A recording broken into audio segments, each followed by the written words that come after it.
I spent 5 years building patents I thought would change everything. The company trusted me with a special fund, millions set aside for the breakthrough we'd worked toward. But on the day we needed it most, my boss smiled and said, "The money's gone." And worse? He blamed me. They all stared at me like I was the thief. But what he didn't know was that I would follow the trail, collect every receipt, and turn his gamble into the biggest loss of his life. My name is Corinne, and for 5 years my life revolved around one thing: patents. Not just ideas scribbled on napkins, but actual, hard-won innovations I believed could change industries, designs I had sketched by hand at 2 a.m., formulas I had tested until my eyes blurred, prototypes I had built with nothing but stubbornness and caffeine. Every sacrifice I made, holidays spent at my desk, friends I stopped calling back, even the relationship that slipped away because I was married to my work was supposed to be worth it. Finally, the company acknowledged me, announcing with great ceremony that they were creating a special fund for the development of my patents. A dedicated budget, 7 figures strong, secured to protect and push forward the work of my career. When the CFO shook my hand and said, "This is your future," I actually believed it. For the first time since joining, I felt like more than just an employee. I felt like the future of the company. That illusion shattered on a gray Tuesday morning. I walked into the boardroom expecting to present the next phase of my project, a crucial prototype build that required funding from the new account. The air was tense in a way I didn't understand. Papers shuffled unnecessarily, side glances darted across the table. My boss, Evan, usually loud and performative, sat strangely subdued at the head of the table. His tie was crooked, his eyes red-rimmed, his fingers tapping an erratic rhythm against his coffee cup. Something was off. Still, nothing prepared me for the words he dropped like a guillotine. "The fund is empty," he said, almost casually, but his voice cracked just enough to betray strain. I froze, staring at him. Empty? That was impossible. We had signed off on the fund only a month ago. Millions of dollars gone? I half laughed in disbelief, waiting for someone to correct him, but instead, he locked eyes with me, and the room seemed to tilt. "Don't play dumb, Corinne. We know what you did." The words hit harder than a physical blow. My stomach lurched, my hands went cold. Around the table, faces hardened, some skeptical, some outright accusing. Evan reached into his folder and produced a neat stack of papers, sliding them across the polished wood toward me. "Here are the transactions. Your signature. Your authorization codes. You drained the account." My eyes flicked over the documents, and a sick realization crawled up my spine. The papers looked convincing. Too convincing. Neatly forged signatures, codes attached to my ID, all of it orchestrated to scream guilty. The air buzzed with whispers as directors leaned to one another, murmuring about betrayal and negligence. In that moment, I saw exactly what Evan had done. He wasn't just accusing me of losing money. He was burying me under the weight of fabricated proof. I wanted to scream, to stand up and shout that I would never, ever touch those funds. That every cent was for the patents, the culmination of 5 years of sacrifice. But my voice caught in my throat, strangled by shock and fear. Evan leaned back in his chair, his smug expression daring me to deny it, knowing full well how desperation looks to a crowd already primed to believe the worst. "You've embarrassed us," he added, as if twisting the knife. "Do you realize what you've done to the company?" His words rolled over me like poison, and I realized that arguing right then would only feed his narrative. He wanted me to panic. He wanted me to crack in front of everyone, to prove him right with my outrage. So I didn't. I forced my shaking hands to gather the papers, nodded once, and kept my lips pressed shut. Evan mistook my silence for submission. I saw his lips curl into the faintest smile of victory. Around me, directors exhaled, some shaking their heads, others scribbling notes. My heart pounded so loud it drowned out the buzz of the fluorescent lights above, but beneath the fear, another voice whispered, cold, steady, determined. "Don't give him what he wants. Not yet." I walked out of the boardroom with every eye stabbing into my back, their judgment heavy as chains. Out in the hallway, the air felt thin, my vision tunneling as I staggered toward the elevator. When the doors closed, I finally let my hands tremble, clutching the folder so tightly my knuckles turned white. I stared at the forged signatures, the staged transactions, the trail of lies pointing to me. Evan had gone further than I ever imagined. This wasn't a heat-of-the-moment scapegoat move. This was planned, premeditated. He had prepared the ground to bury me. The elevator chimed, spilling me into the lobby. I stepped outside into the drizzle of late-morning rain, each drop cold against my burning skin. For a moment, the urge to run consumed me, to disappear, to let them believe what they wanted, to start over somewhere new. But then I remembered the look in Evan's eyes, the hollow desperation buried under his smugness. I remembered the late nights when he left the office looking more disheveled than when he arrived, the faint smell of smoke and something heavier clinging to his suit. I remembered the crumpled receipts I once saw stuffed carelessly into his pocket, not from suppliers or labs, but from bars and hotels far outside our district. Pieces shifted in my mind like a lock clicking. If the money was gone, Evan hadn't lost it to an accident. He'd gambled it away. I didn't have proof yet, but in my gut I knew. And if he thought I was going to roll over, he had made the biggest miscalculation of his life. As I stood in the rain clutching the folder of lies, my heart steadied. They thought I was finished. They thought I'd go quietly, humiliated and broken. Instead, I whispered to myself, not yet. Not like this. I would play along for now, let him believe I was cornered. But I wasn't prey. I was the hunter, and Evan had just given me a trail to follow. The days after that boardroom ambush felt like walking through quicksand, each step heavier with suspicion. Everywhere I went, whispers followed. Colleagues who once greeted me warmly now gave curt nods or avoided my eyes entirely. It was as though Evan's accusation had already rewritten my reputation, and I was living in the shadow of a crime I hadn't committed. I kept my head down, but my mind never stopped spinning. If the fund was gone, where had it gone? And why was Evan so quick, so prepared, to point the finger at me? His face that day, smug yet hollow, his eyes flickering like a man holding onto a secret he couldn't afford to spill, stayed burned into my memory. That's when I began to notice things I had ignored before, details that now screamed louder than ever. Evan had been leaving the office late for months, disappearing without explanation. He came back in the mornings with bloodshot eyes, smelling faintly of stale smoke and cheap cologne. His suits, once pristine, now carried subtle wrinkles, as if he had slept in them. Once, I saw his hand trembling slightly as he signed a contract, and when he thought no one was watching, he rubbed his temple like a man nursing not just a hangover, but a deeper exhaustion. At first, I had brushed it off, too much stress, maybe family trouble, but now I replayed every detail through a new lens. One evening, as I passed his office, I noticed a stack of receipts peeking out from his leather briefcase. Something about them snagged my attention, not invoices from labs or contractors, but glossy slips printed in bold lettering from a place I knew too well, one of the largest casinos just outside the city. I froze in the hallway, the hum of the vending machine the only sound, and my heart thundered as the truth began to take shape. Could he really be reckless enough to gamble away company funds?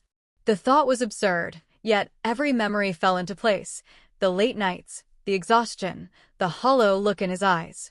Suddenly, it didn't just seem possible, it felt inevitable. But suspicion wasn't proof. And Evan wasn't making it easy for me to breathe, let alone investigate. He cornered me 3 times that week, each encounter more suffocating than the last. "You should sign the acknowledgement forms," he said smoothly, sliding papers across my desk with that same oily smile. The documents were full of legal jargon, essentially admitting fault for the missing funds. I scanned the pages, my pulse racing as I realized the trap. He wanted me to put my name on a confession. "It's best for everyone if you just take responsibility," he added softly, as if he was doing me a favor. I forced a polite smile, slid the papers back, and said, "I'll need time to review these." His eyes darkened, the smile faltering for a second. "Don't drag this out, Corinne. The board is patient now, but they won't be forever." That veiled threat followed me like a shadow. That night, I couldn't sleep. I lay in bed staring at the ceiling, the city lights flickering through the blinds, my mind replaying his words on loop. Part of me wanted to scream, to confront him head-on, but another part whispered that the smarter move was patience. If Evan really was siphoning money into casinos, there would be a trail. Men like him, arrogant and careless, always left trails. I just had to be clever enough to follow it. The next morning, I took a risk. I stopped by accounting under the guise of asking about reimbursement for lab supplies. The clerk, a nervous man named Joel, shuffled awkwardly when I asked about the fund. "You know I can't share details," he stammered, his eyes darting. But when I pressed gently, pretending I was already aware of the situation, he blurted out what I needed. "There have been unusual withdrawals. Large ones. All marked under executive discretionary spending." He lowered his voice. "But the signatures, some of them didn't look right." My chest tightened. "Forged signatures." "My signatures. Who approved them?" I asked, my voice barely steady. Joel shook his head. "They came from the top. I can't say more." He quickly closed the ledger and whispered, "Be careful. People are saying Evan wants this to disappear fast." Walking out of that office, I felt equal parts dread and adrenaline. The pieces were falling into place. Forged authorizations, unexplained withdrawals, Evan's increasingly desperate push for me to take the blame. But suspicion wasn't enough. I needed irrefutable proof, the kind that couldn't be spun or denied in a boardroom. That evening, I lingered in the office long after everyone had gone. The building was eerily quiet, the kind of silence that amplifies every creak of the air vents and hum of the fluorescent lights. My heart pounded as I crept toward Evan's office, my footsteps muffled on the carpet. His desk was locked, of course, but the filing cabinet wasn't. I rifled through folders until I found them. Check stubs, transaction slips, and statements that didn't belong in a corporate office. My eyes widened as I scanned them, withdrawals in the tens of thousands, all coded as executive travel or client entertainment. But the destinations weren't business hotels or conferences. They were casinos. Resorts. Luxury suites booked under Evan's name. My hands shook as I stuffed a few copies into my bag, careful not to disturb the order too much. Just as I closed the drawer, I heard footsteps in the hall. My blood ran cold. I froze, holding my breath as the footsteps drew closer, echoing louder with each step. The doorknob rattled. I slipped behind the tall bookshelf, pressing myself into the shadows, praying Evan wouldn't flick on the lights. The door creaked open, and his silhouette filled the doorway. He muttered to himself, cursing softly as he shuffled to his desk.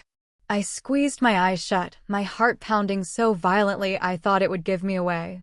He opened his briefcase, tossed in some papers, and for a moment I thought he'd noticed the files were slightly shifted. But then his phone rang, startling him. "Yeah," he answered gruffly. "I'll be there tonight. Don't start without me." His voice was sharp, impatient, the tone of a man making plans he shouldn't be making. A moment later, he slammed the briefcase shut and stormed out, the sound of his footsteps fading down the hall. I exhaled shakily, stepping out from the shadows, sweat trickling down my neck. My knees trembled, but in my bag, the copies rustled like treasure. Proof. Not complete yet, but proof that Evan wasn't just sloppy, he was reckless, gambling away the company's future while setting me up to take the fall. As I left the office that night, the city lights felt different. The whispers of doubt that had haunted me all week began to transform into something else: resolve. Evan thought I was cornered, but he was wrong. The trail was there, and I was already following it. And soon, it wouldn't be me on trial, it would be him. I knew suspicion wasn't enough. If I walked into that boardroom again with only theories and gut feelings, Evan would bury me for good. I needed hard evidence, the kind that couldn't be twisted by his smug explanations or fabricated paperwork. So I built a plan, methodical and quiet, like mapping a heist. My first stop was the casino I'd seen on the receipts, a sprawling glass palace on the edge of the city that pulsed with neon even in the daylight. Walking through the entrance was like stepping into another world, lights flashing, coins clinking, desperate faces chasing winds that never came. I kept my head down, a folder tucked under my arm, and asked for the floor manager, pretending to be a journalist writing about corporate executives and gambling habits. He raised an eyebrow but played along until I dropped Evan's name casually into the conversation. Recognition flickered. "Yeah, I've seen him," he muttered, lowering his voice. "Big spender. Not as lucky as he thinks." That was my first confirmation. Still, I needed more. Later that evening, I struck up a conversation with a waitress in the lounge, sliding her a generous tip. She leaned in and whispered, "He's here almost every week. Plays high-stakes tables, loses fast, drinks faster. Sometimes he brings papers, signs stuff between hands. Looks desperate." My pulse quickened. That detail mattered. He was mixing company documents with gambling nights. Exactly what I suspected. Back at home, I compiled everything in a folder I labeled Evidence, Do Not Delete. The receipts I'd copied, the manager's comment, the waitress's confession. But the most damning discovery came when I convinced Joel in accounting to let me glance at the electronic ledger after hours. "Only 5 minutes," he hissed. "If anyone catches me, I'm done." My eyes scanned transaction histories, and there it was, huge withdrawals labeled under vague expense codes, often right before weekends. The amounts matched the average buy-in at the casino's VIP tables. My breath caught when I saw my own name attached to some of them. Forged again. Evan wasn't just gambling away company funds. He was dragging my reputation down with every hand of blackjack. The deeper I dug, the riskier it became. Twice that week, Evan lingered by my desk, his eyes probing, as if he sensed I was slipping out of his narrative. "You look tired," he said once, his voice silk hiding steel. Guilty conscience? I forced a laugh, shaking my head, but inside I was vibrating with fear. He was watching me closer now. Every move I made had to be precise. One mistake, and he'd tighten the noose. But fear has a strange way of sharpening resolve. That weekend, I followed him. I sat 2 tables away in the casino lounge, hidden behind oversized glasses and a hood, watching as he tossed chips onto the felt with reckless abandon. My chest tightened when I saw the size of his bets, tens of thousands vanishing in minutes, his jaw clenched, sweat beading on his forehead as the dealer raked in his losses. At one point, he pulled papers from his briefcase, flipping through them between rounds. I couldn't see the details, but I snapped photo after photo, my phone trembling in my hands. By midnight, I had enough to choke him, but I wanted the kill shot, the undeniable proof. That came in the form of a careless mistake. He left his jacket draped over a chair when he staggered to the bar, and as he leaned heavily against the counter, I caught sight of the pocket. Receipts, wads of them, poking out like an invitation. My hands shook as I slipped closer, palming one while pretending to pass by. Later, under the dim light of my kitchen, I smoothed it out and nearly laughed from the adrenaline.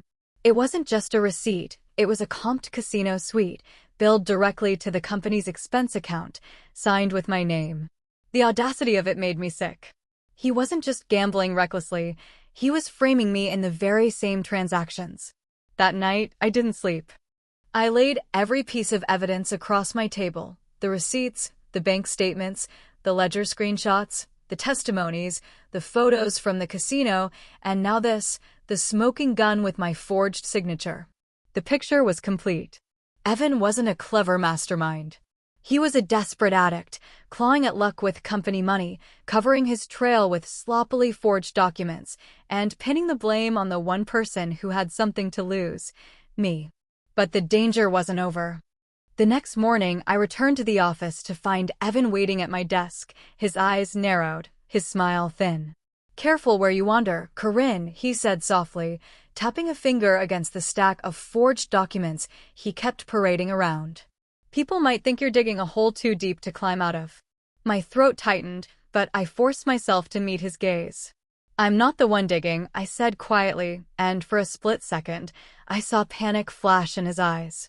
He covered it quickly, chuckling as he walked away, but that brief slip told me everything. He knew I was onto him. The walls were closing in, but I wasn't afraid anymore.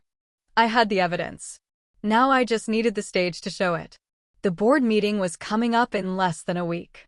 Evan was already preparing to paint me as the villain, to seal my fate with false proof. But what he didn't know was that I'd be walking in with a folder thicker than his lies, filled with undeniable truth. He thought I was cornered. In reality, I was sharpening the blade that would end him. The boardroom was packed tighter than I'd ever seen it, the air heavy with tension and the faint smell of burnt coffee, as if even the machines knew today was a battle. I sat at the far end of the table, a folder on my lap, my heartbeat steady though my palms felt slick against the paper. Evan stood at the head, tie knotted too tight, his voice booming with false confidence as he painted a picture of betrayal. "This company entrusted Corinne with millions," he said, pacing like a prosecutor before a jury. "And she squandered it. Here," he slammed down papers, my supposed signatures shining under the fluorescent lights, "are the authorizations, the withdrawals, the proof of her theft." Murmurs rippled through the room, and for a moment, all eyes turned to me, heavy with judgment, some even with disappointment. I didn't flinch. Instead, I let the silence hang, let the suspicion curl tighter around me until even Evan's smirk widened, mistaking my composure for surrender. "She betrayed us all," he concluded, his voice dripping with triumph. "And unless we act swiftly, our patents, our reputation, our future will collapse." For 3 long seconds, I said nothing. The silence was suffocating, and I could almost hear the board deciding my fate, ready to cast me aside. Evan leaned back, smug, certain he had won. Then, slowly, deliberately, I rose. My chair scraped the floor like a blade unsheathed, and every head turned. I placed my folder on the table, sliding it open with calm precision. "You're right," I said softly, my voice carrying across the room. "Someone did betray this company. But it wasn't me." I pulled out the first set of receipts, glossy slips from the casino, company card numbers attached, signatures scrawled clumsily to look like mine. Gasps cut the air. I laid them down like cards in a high-stakes game. Next came the photos. Evan hunched over a blackjack table, stacks of chips dwindling, company paperwork at his elbow. I heard one director whisper, "Oh my God." I didn't stop. I slid forward the suite booking under my forged name, comped by the casino, billed to corporate accounts. Then the bank statements, withdrawals perfectly timed with his gambling binges. Each piece hit the table like a hammer, shattering his narrative. Finally, I produced the waitress's written testimony and the ledger screenshots showing executive discretionary withdrawals with forged approvals. By now, the room was silent, not with doubt, but with dawning horror. Evan's face drained of color. He lunged for the documents, sputtering, This is fabricated. She's setting me up." But the CFO raised a hand, stopping him. "These receipts match our accounts. These signatures," he compared them to Evan's scrawl on a recent memo, "are yours, not hers." A director at the far end leaned forward, eyes narrowed. "You accused her with forgeries. And you've been gambling away corporate funds?" Evan's voice cracked as he tried to shout over them, but the power had already shifted. I didn't raise my voice. I didn't need to. For months, he's been funneling money from the patent fund into casinos. When the account ran dry, he needed a scapegoat. That's why he framed me. I looked each director in the eye, letting the weight of truth settle. I have spent 5 years building innovations for this company. And he has spent those same months tearing them apart one blackjack hand at a time. The board erupted, questions, accusations, voices overlapping. Evan shouted, but no one listened anymore. He tried to storm toward me, but security, already alerted by the CFO, stepped in, blocking his path. His mask was gone now, sweat dripping, hands trembling, the polished executive stripped down to the desperate gambler beneath. He spat one last insult in my direction, "You'll regret this, Corinne." But it rang hollow, pathetic, like a gambler betting on a broken hand. The chairman finally banged his gavel, silencing the room. His verdict was swift, effective immediately. "Evan, you are terminated. Legal proceedings will follow." Gasps, murmurs, nods of agreement. Evan's face contorted, rage and fear colliding as 2 guards escorted him out. For the first time in weeks, I felt my lungs truly expand. The weight that had suffocated me lifted, replaced by something lighter, sharper, vindication.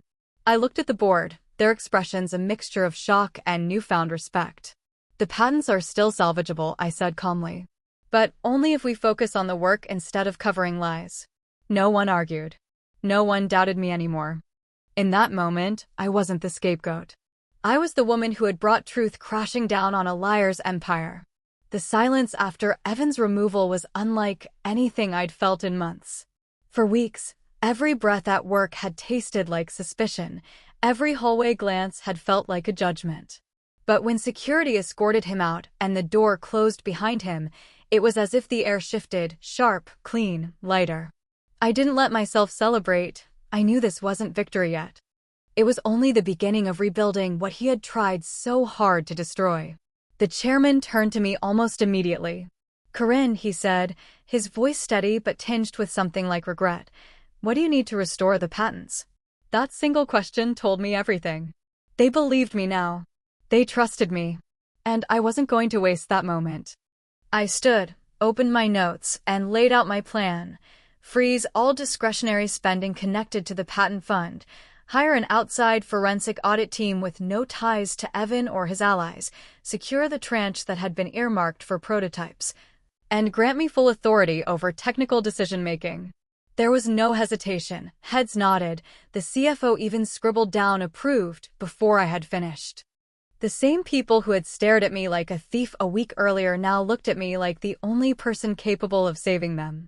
The audit team arrived within hours, setting up in a corner office with stacks of files and glowing laptops. Within days, they found everything I already knew but now had the power to prove. Evan's forgeries, the casino charges billed as client entertainment, the suite reservations signed with my name but in his handwriting, the withdrawals timed perfectly with his weekend binges. The language in the report was clinical: embezzlement, fraud, falsified records, but the conclusion was undeniable. He had gambled away the company's future and tried to bury me with it. Legal carried the report to the DA's office, and by the end of the week, the words criminal charges hovered over Evan's name like a shadow he couldn't outrun. Meanwhile, the office changed. For the first time in months, I didn't feel eyes watching me with doubt. Engineers who had been quiet and distant began to greet me again. Cass stopped by my desk with a coffee and whispered, "Feels like we can breathe again." Miles and Rena pulled me aside one evening and said, "We stayed because of you. If you're leading, we're in this fight." Even vendors noticed the shift. Emails that had once been curt suddenly ended with, "We're glad to hear you're back on track." The patent fund, once a poison subject, became a rallying point. People wanted to build again. Then came the call. Evan, of course. He always had to get the last word. 2 nights after the audit results went public, my phone lit with a blocked number. Against my better judgment, I answered. His voice was smaller than I remembered, stripped of the confidence he had once wrapped around himself like armor. "Corinne," he began, "this doesn't have to end this way. If you recant, if you help me," I laughed softly, not bitter, but final. "Evan, I didn't gamble the company's future away. You did. And now you've lost." He tried rage next, sputtering about how he would ruin me with stories. But his words carried no weight anymore. His power had been built on lies, and lies collapse fast once the truth burns through. I hung up before he could finish. That was the last time I ever heard his voice. The board approached me formally the following week, offering the title Evan had dangled for years, VP of R&D. I accepted, but on one condition: we weren't going back to business as usual. I demanded a written ethics clause tying bonuses to compliance audits, not vanity milestones, and a policy that inventors had veto power over their own dedicated funds. For a moment, the room was silent, but then the chairman smiled. "Done," he said.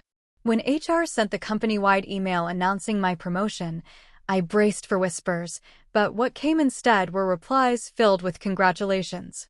Cass forwarded me a picture from the break room. Someone had pinned up a photo of a blackjack table with the words, R&D only. I didn't stop it. This time, the joke was on the right person. Evan's indictment became public within a month. Headlines carried his name, paired with phrases like embezzlement and casino losses. My name wasn't in those stories, and that was exactly how I wanted it. I didn't need the world to know the details of how I had survived his betrayal. It was enough that inside these walls, the people who mattered knew the truth. When the first of my patents finally launched, it wasn't with fanfare or corporate hype reels. It was with a quiet demonstration in a lab full of tired engineers who had stuck it out and rebuilt something stronger than before. The prototype worked flawlessly. Clients signed within hours. Investors leaned forward, eyes wide, not at drama, but at innovation. That was the victory I wanted, the work speaking louder than the scandal ever could. Late one night, weeks later, I stayed behind in the lab. The building was quiet, the hum of machines soft in the background, and I looked at the reflection in the dark window, a woman who had been accused, nearly erased, but who refused to surrender. I remembered Evan's words, the ones he used to throw at me every time I fought for a bold idea. "Corinne, you keep betting on the wrong horses." I smiled, locking up the lab, savoring the irony. "He always said I bet on the wrong horses," I whispered. Too bad his biggest bet was at a casino.